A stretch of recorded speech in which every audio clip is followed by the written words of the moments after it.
Doc Talk is brought to you by MERCK Animal Health, the science of healthier animals. Hey folks, welcome to Doc Talk. I'm Dr. Dan Thompson. I'm glad you joined us today. We're going to talk about digital dermatitis, and our guest will be Dr. Brian Lubers. We're going to talk about what can happen when it gets into a feedlot situation, how you can prevent it, how you can treat it, many different aspects of this crippling disease for cattle. As dependable as the sunrise, in dairy parlors, open pastures, on ranches and feed yards across America, a place where reputation is more than a name, where the science of healthier animals is a way of life. It's the responsibility that drives who we are and what we do. Every decision, every day. It's your livelihood and our responsibility. Closed caption brought to you by AgriLabs, the perfect pairing of performance and value.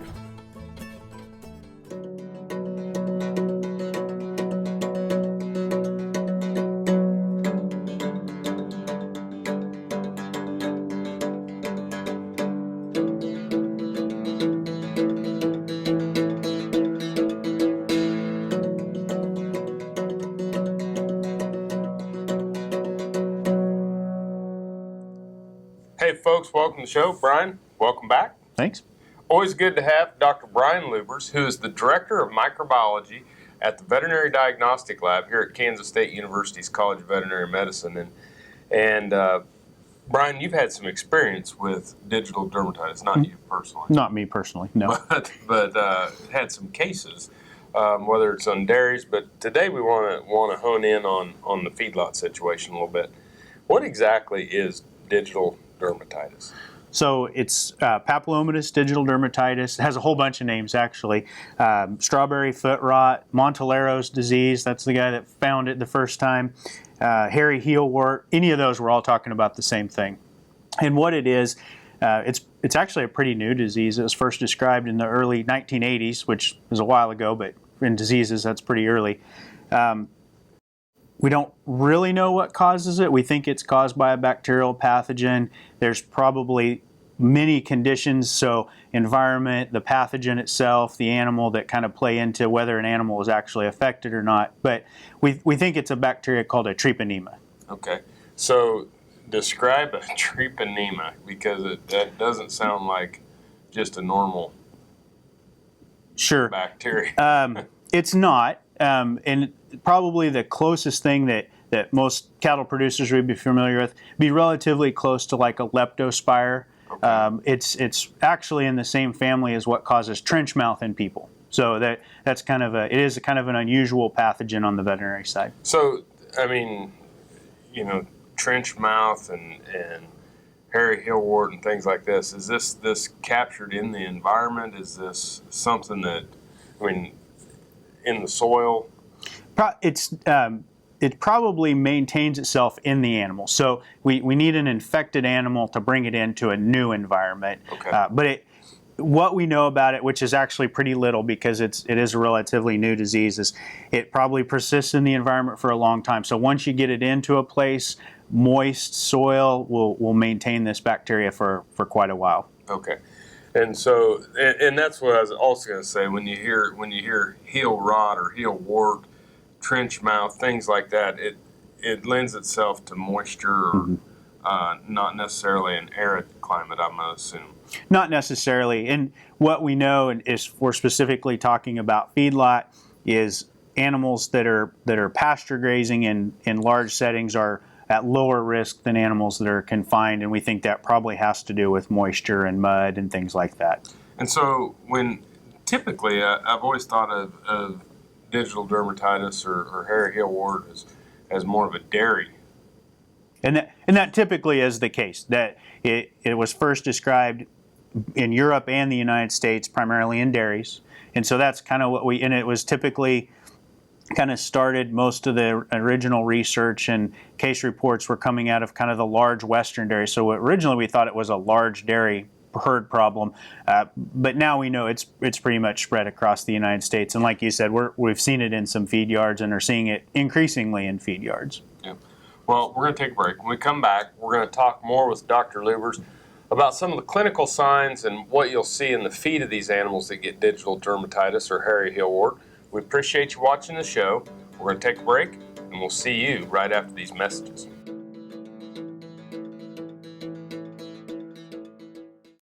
This Meet the Future Veterinarian is brought to you by Zuprevo. Choose confidence. Choose Zuprevo for BRD treatment. Tyson Beyer, a student at the University of Saskatchewan, recently received an Amstutz scholarship.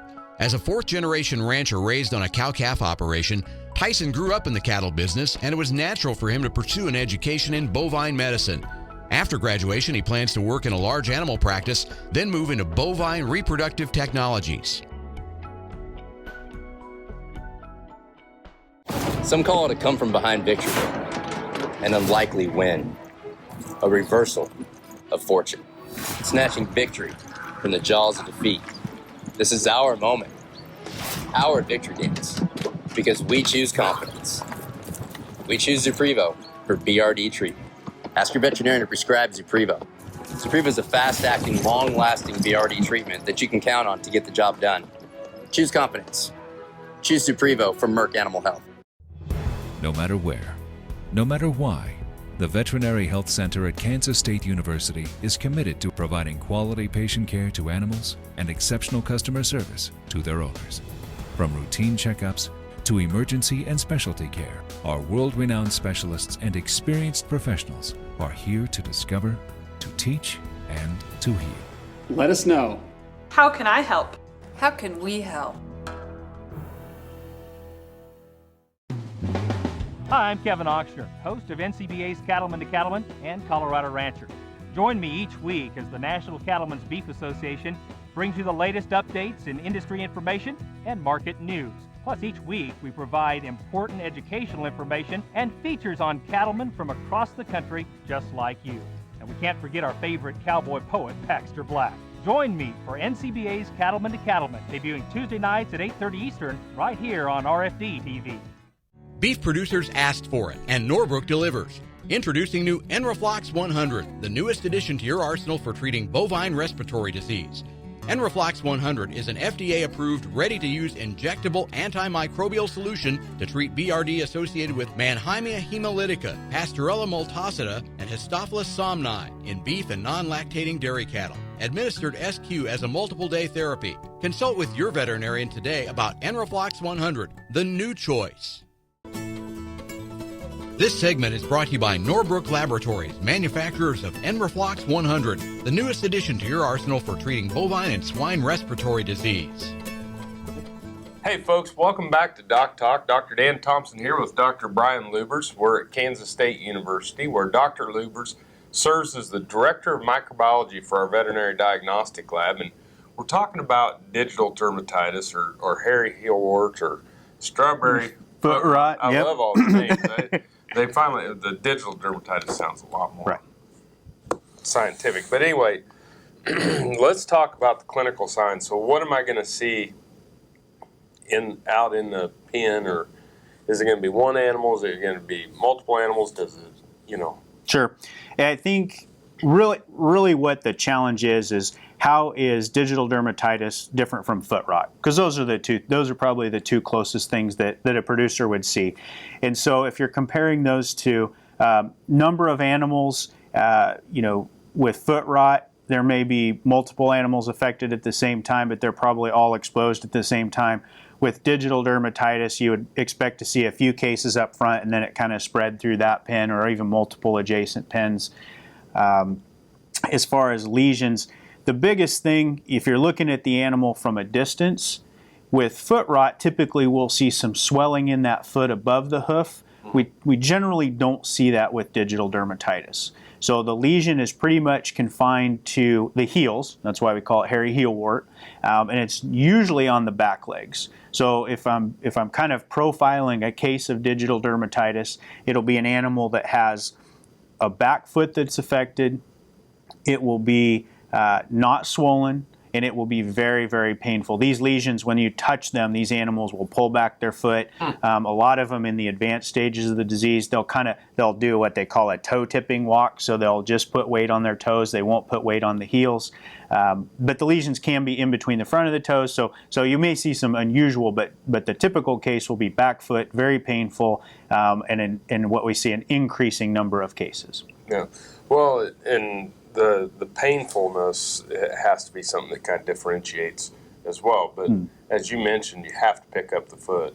Yeah, to really tell those two apart and to confirm that you have a digital dermatitis case, you have to pick up the foot. And if you have a veterinarian that you're working with that has seen these cases before, the lesions are pretty obvious, but it's always, there may be cases where you're either early in the stage of the disease or late where it's starting to resolve on its own, that the veterinarian may want to do a biopsy essentially, and we can then look for those treponines. Yep, just take a sample of the skin out, we'll send it into the lab. Like I said, we can do some special stainings and we look for those bacteria.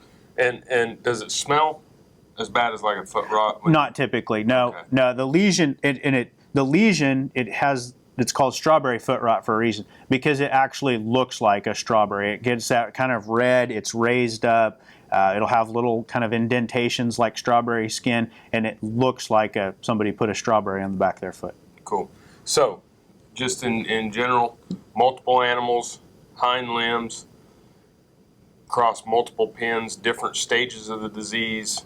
Very painful. Very painful, and you got to pick up the foot. Yeah, in dairies, one of the tests that we use for this disease is to actually spray the back of the foot with a hose, and if they pull their foot back from that kind of pressure, that's a positive sign for it.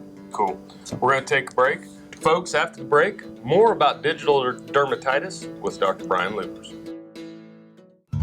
It takes vision, dedication, hard work. It takes knowing who you can trust.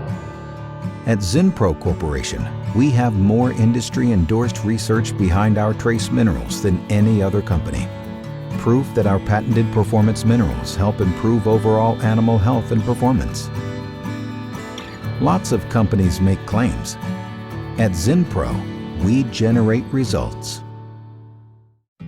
This hog is head over hoof for meal made from U.S. soybeans. Now, one hog isn't that impressive, but suppose we add another, and another, and another.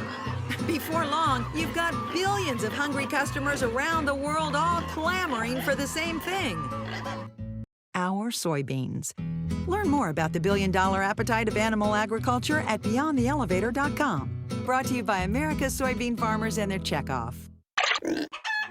Calves require adequate, high-quality colostrum immediately following birth to receive the immune and nutritional support needed to fight diseases and thrive. Next-generation Colostrix colostrum replacer and supplement are USDA licensed to aid in the treatment of failure of passive transfer and contain natural maternal bovine colostrum antibodies against E. coli K99. Ask your animal health supplier for Colostrix or visit agrilabs.com for details. Colostrix makes all systems go. TrueTest Group, weighing systems, electronic identification EID, electric fencing, and dairy automation systems help farmers and ranchers around the world manage the performance of their livestock for ultimate profitability.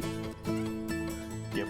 Hey folks, welcome back to DocTalk. Dr. Dan Thompson here with Dr. Brian Lubers. He is the Director of Microbiology at the Veterinary Diagnostic Lab at Kansas State University's D-Lab. We're talking about hairy heel wart, digital dermatitis, and so we've gotten through what causes it and what it looks like. Right.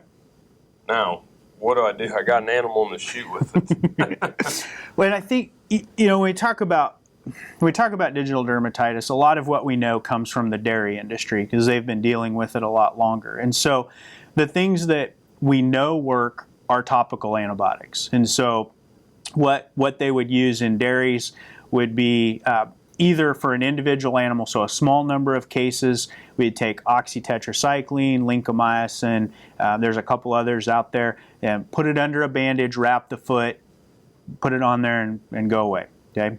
The other thing with larger number of cases would be to make an antibiotic solution and put it in like the garden type sprayer, and when they lock up the animals for either a preg check or feeding or whatever, is to spray the back feet of the affected animals with that solution. Now when we try to take that into a feed yard, the logistics get a lot more complicated. You know, we're talking about facilities that aren't meant to do those kinds of things, and so we really don't have good practical solutions for dealing with it in a feed yard on a large number of animals. Obviously, the individual animal, when you get the first couple cases, you bring them into the chute, they're in the chute maybe to even confirm that that's what it is. Then obviously those kind of measures, you know, oxytetracycline powder right there on the lesion, and send them back either to the hospital pen or the home pen. Absolutely. So, yeah, it would be a slightly different situation. We don't have the back end of the steer looking at us 2 or 3 times a day where we could spray that foot. So treatment in the feed yard situation, we got to go get those animals out of the pen, and really that's one of those things that for me, when the animal can't compete anymore at the pen level, and they're limping, you know, bring them in to find out what's going on. But in this situation, probably better get on top of it sooner rather than absolutely, yeah, later. Yeah, and when we first found this disease here at Kansas State in the feed yard setting, it was we thought we had a feed yard that thought they were having an unusual foot rot problem, and they weren't responding to the injectable antibiotics, which is kind of another hallmark. You know, there's not a lot of research, but what we know is a lot of the injectable antibiotics aren't going to be effective for this disease, and so we have to manage it some different way. So get on top of it early, manage it topically, the individual animal level. When really the other thing we take from the dairies for practical solution is foot baths. Okay. Yeah. And so foot baths can be a good way of preventing it from going on the next animal. And kind of managing larger numbers of animals, you know, as far as if we're trying to treat larger number of animals, foot bath may be a lot more practical. What are we putting in the foot bath? Oxytetracycline, lincomycin, zinc sulfate, copper sulfate. Actually, formalin also has been something that they've looked at for managing foot baths. And I've seen it too, where you bring the pen out, put the foot bath in the drover's alley, run the group through there, run them back, going back to the home pen. Yep. Different things we can set up. All right, well, we're going to take a break. When we come back, we'll have our wrap-up with Dr. Brian Lubers. We're going to be talking about digital dermatitis in the feedlot setting. You're watching Doc Talk, and we'll see you here after the break. The BQA Tip of the Day, sponsored by Boehringer Ingelheim Vetmedica, Inc. Hello folks, I'm Dr. Nels Lindberg with Animal Medical Center and Production Animal Consultation. Today's BQA Tip of the Day has to do with good quality cattle handling, low stress cattle handling, and good quality horsemanship. These are some new cattle here, and when we get new cattle in, we want to focus on several things. We want to focus on cattle acclimation and producing good cattle health. We often want to focus on the drugs and the shots that we can give to produce cattle health, but what we're doing here is more important than those things. We want to acclimate these cattle, spend time in the pen with these cattle each and every day, focusing on individuals, but also the pen as a whole, creating good, positive cattle movement using pressure and release techniques, also doing things like exercise with these cattle. We want to kick them out of the pen, we can take them down the alley, bring them back. We want to just give them something else to think about, stimulate a cough, stimulate positive health. That's our end goal. Thank you.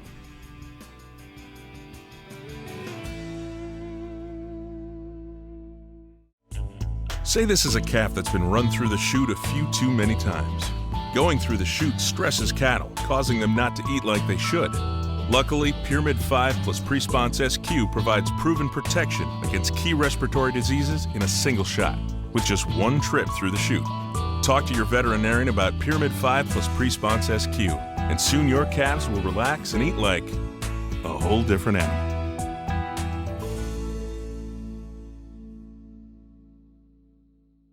Working your cattle just got easier. Introducing the new VetGun delivery system, a new way to apply topical insecticides to your cattle. The VetGun lets you remotely treat cattle with effective parasite control, so you can do it from an ATV, on horseback, or just walking among the herd. It's that simple. The proven topical insecticide AML VetCap is used with the VetGun. It works fast to control horn flies and lice while minimizing stress on your cattle.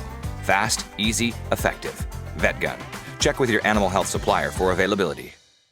I've always had an interest in care for the animals and their well-being. Really what we want to do is work hard to eliminate as much feedlot lameness or beef cattle lameness as possible. How we feed a cow on a daily basis can not only have daily effects, but they can also have long-term effects on claw health, reproductive performance, mammary health, all of those factors as we look at the inputs and the response that the animal has to what we feed them. When animals have adequate intake of effective nutrients, we take care of the immune system and performance follows.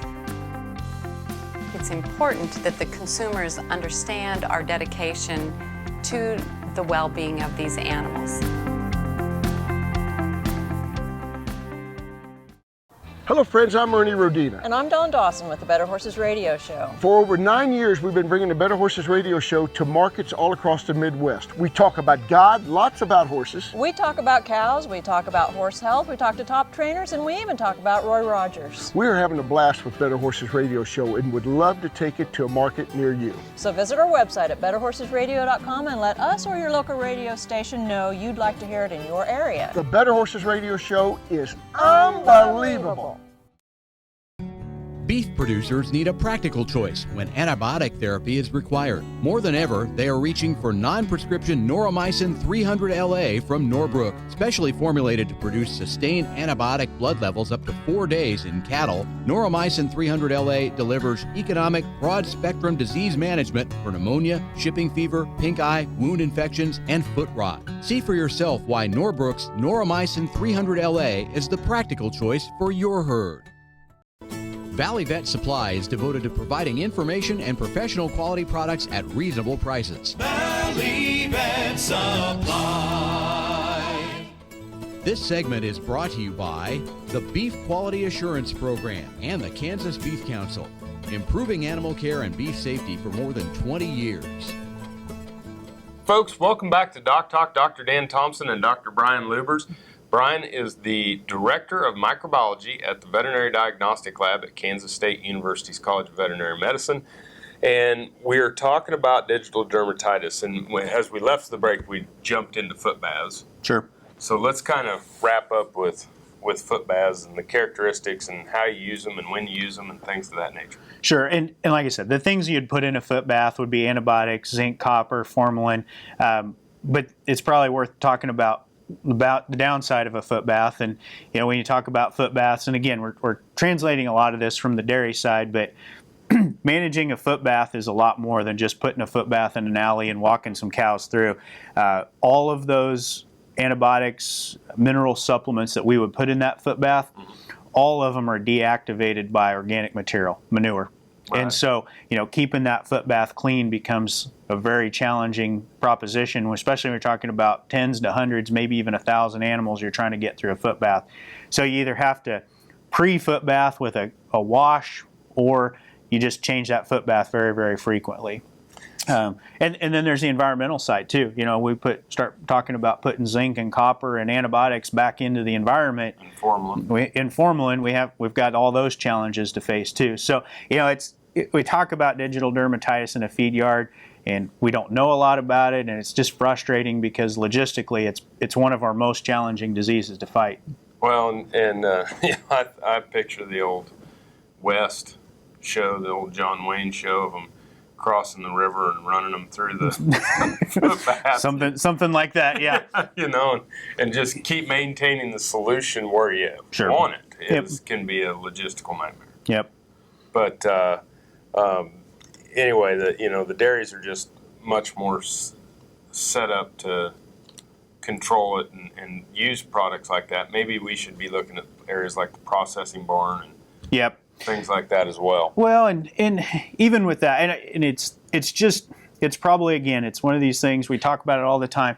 Get your veterinarian involved so you can talk about the specifics of what work in your specific farm, ranch, feed yard. Absolutely. Because there is no cookbook solution for this disease. We can talk to feed yard A and B, and we'll come up with 2 completely different plans for those yards. So, and one of the things that you said during the break is that when you get it and you get it into your environment, it's hard to control, it's hard to prevent, and it's probably going to come back. Sure, and we talked about treatment a little bit, and the treatments, the individual treatments, the topical treatments. There's been enough research. We know they work, but the problem is the disease comes back. There's just the animals don't have good immunity to this specific bacteria, and from what I've seen from dairy studies, somewhere between 50 to 80% of the animals will get a lesion again 2 months later or more. So, well, thanks a million for being on the show. You bet.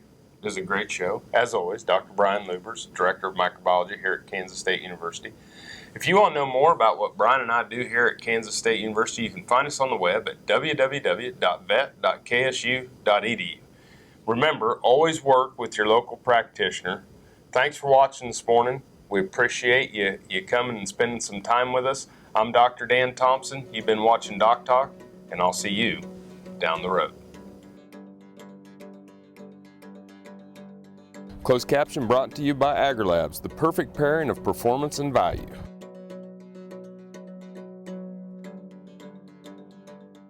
For more information about this program or previous programs, go to DocTalkTV.com.